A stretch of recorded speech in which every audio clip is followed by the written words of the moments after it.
Eto na naman po yung humbakla mga bossing. Oh, nako ayan. Mayroon na naman daw po, ilan to? 17 na magsasaka na naman daw po mga kababayan yung naghabla dito kay Harry Roque. Sabi ni Yulet Reyes, Tomas, asa na yung bloodbath? Eh eto po, kung sakali na magkapauwian ho kay Harry Roque, mga bossing, eh nako baka magkatubuhan po sa loob ng kulungan.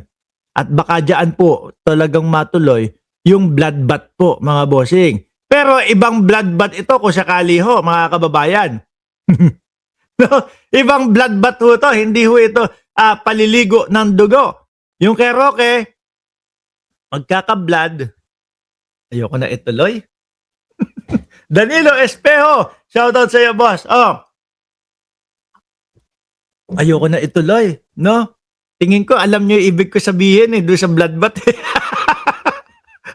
Sabi ni Joel Q, bloodbath. Di ba?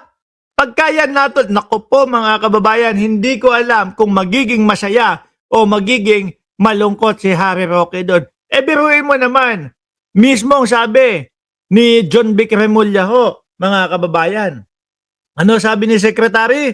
Eh, nung si Roque napunta doon sa mga eskwelahan na puro lalaki daw ho, mga boss. Nako, napasabi, I'm home. Di ba? Eh, kapag ka nasa oblo na ho ito, mga bossing, naiuwi na at ikinulong na ho, naku po, doon mga nakatopless. No? Nakatopless dahil humainit, madami, punong-puno yung kulungan. At nag-uumapaw po, mga kababayan. Yung mga kulungan natin. Di po ba? Nag-uumapaw po. At doon ho, mga bossing, itinuturing daw pong reyna yung mga mapuputi, ang sabi ho, mga bossing. So, walang kahirap-hirap. No? Walang kahirap-hirap. Sabi ni Ma'am Iyot, sorry, kasi ho, Harry Roque, sabi ni Ma'am Yulet Reyes, hello po, Cereza Force. Tigil na natin yung bloodbath. Pumunta tayo dito.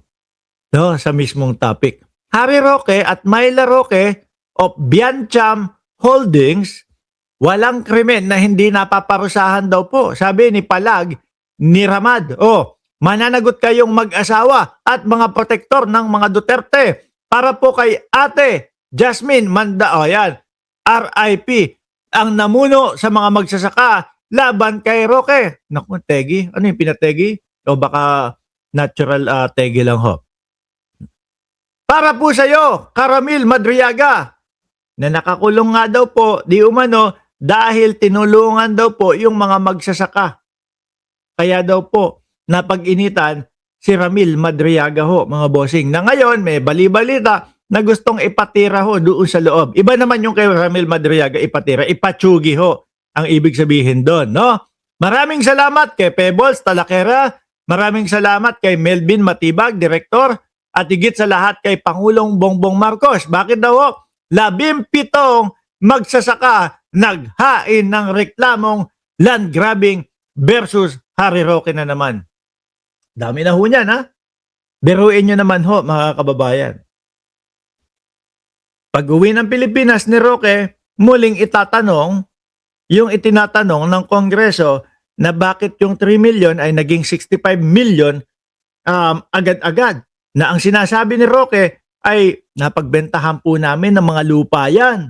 Naku, baka ito yung mga pinagbebenta yung mga lupa, nagmalaki, nagyabang na, bukas po pagbalik ko dito sa Kongreso, dala ko na po yung mga papeles, dokumento na pagpapatunay na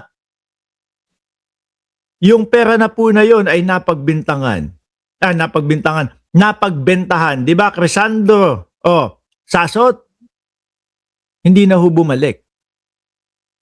Nung hinahagilap na ho siya, mga kababayan, mga boss chipamo, sir, nakasuhan naman po. Pangalawang kaso, si Roque, ano naman? Human trafficking naman. Yun, wala ho yung bail. Mahihirapang makabail si Harry Roque doon. Pangatlo, eto, land grab naman ho.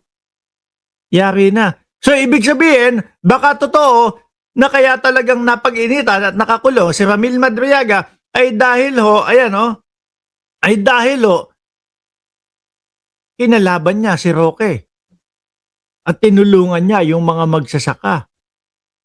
Parang sa bilyar ha, sabi ni Sir Sunny Reyes. Oo, isa pa din ho yun. Alam nyo, nakakaawa yung mga tao na alam nyo, ang inaasahan na lang po yung kanilang mga pananiman, kanilang mga isinasaka. Nakakaawa po yung mga ganyan eh. Tapos, magugulat ka pagkagising mo, iba na yung may-ari nung ano mo, sinasaka mo. Meron ng may hawak na iba na may titulo din. Oh, samantalang ikaw, alam mo sa sarili mo na talagang ipinamana sa iyo ng mga magulang mo, ipinamana sa iyo ng mga ninuno mo, yung mga sinasaka mo. Tapos eto, biglang may mga papasok na mga bagong tao na kami na po ang nakabili ng lupa. Squatter na kayo dito. Biruin niyo po yun. Biglang mawawalan ng mga pinagkakakitaan.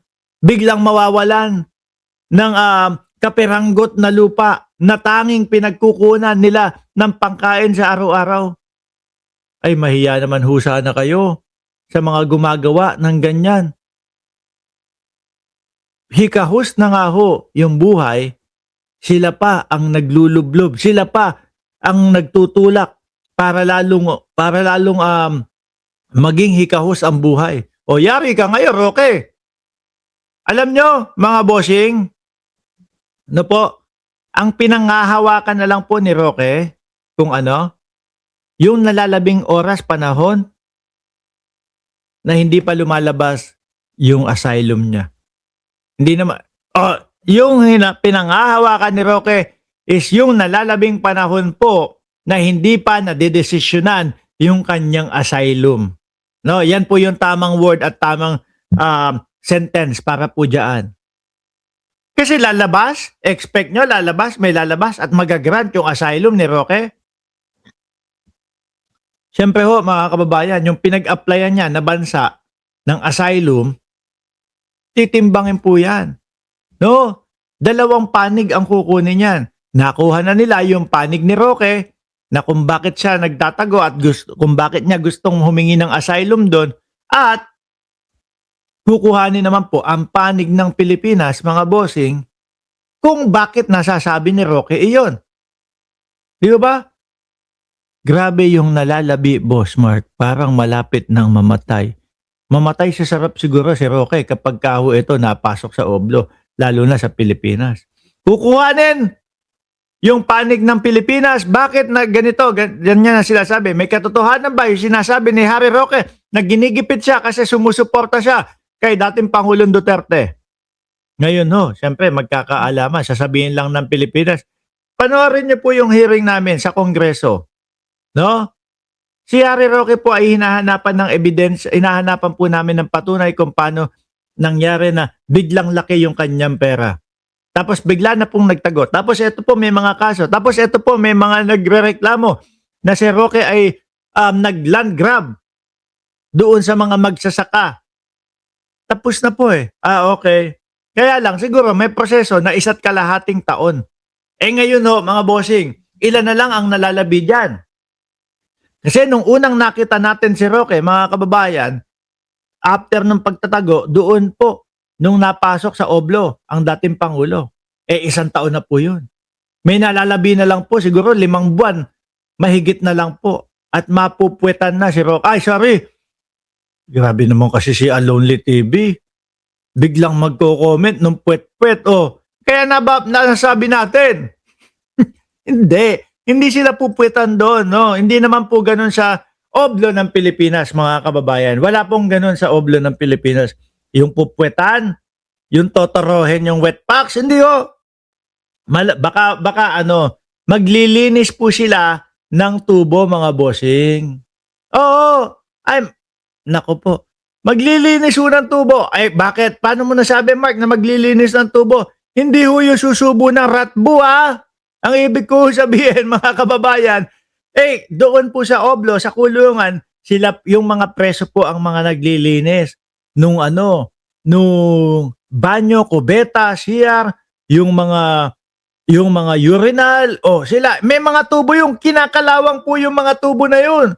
Susup-supin po, Isusuksok po ni Roque yung panlinis ng tubo, mga kababayan, upang matanggal yung kalawang. Upang yung mga bara-bara mawala po at lumabas ang kulay puti na tubig. Ay hindi, wala palang kulay yung tubig, no?